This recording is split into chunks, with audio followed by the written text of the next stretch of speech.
Robert Junior Lockwood is one of the pioneers in Chicago blues. Many of the licks and accompaniment riffs he came up with are now a part of jump blues. Let's see how they sound. These next accompaniment riffs have Robert Junior Lockwood written all over them.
These examples use a bass riff you probably already know.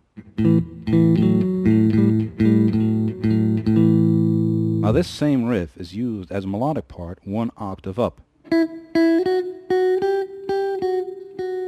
played together with the major third of the chord you're on. Now you're on an A7 chord, so your major third is right there,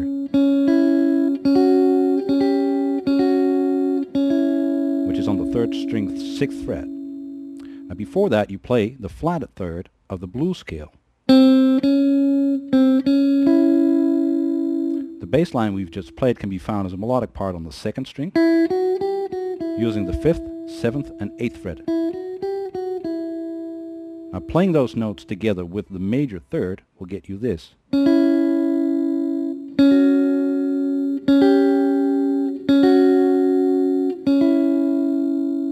And if you add the little intro to it,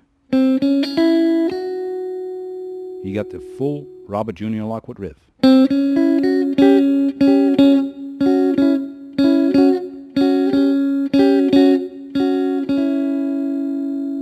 Now that same riff can be played 5 frets up to get the D7 variation, which is the 4 chord.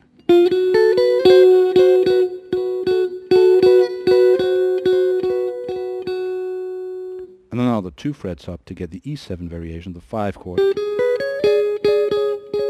etc.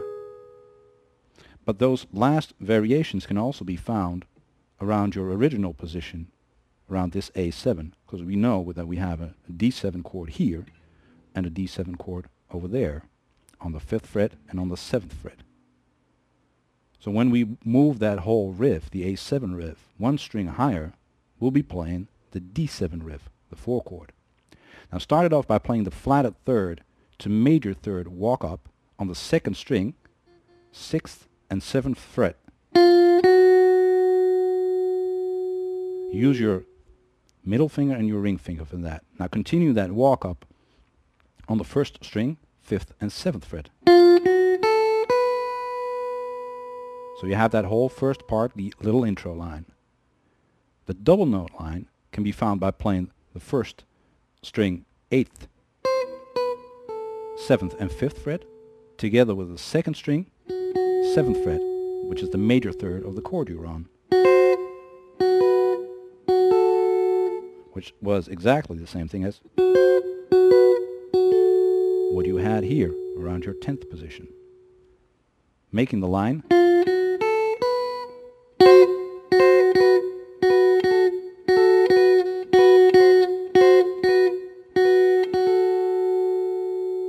Now play all those double stops with downstrokes to get a crispy staccato feel.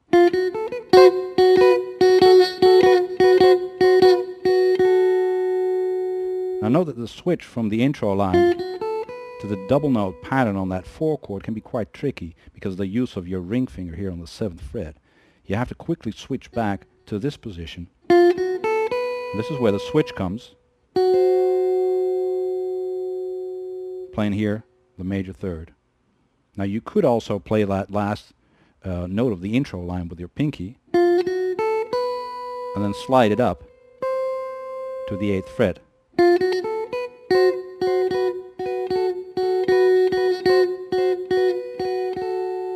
And the first 2 notes of the intro line can be a walk up. You can also slide into that, or you can do a hammer on or anything like that. And then in the next section we're going to go further into these accompaniment riffs by Robert Junior Lockwood by breaking them up in different parts.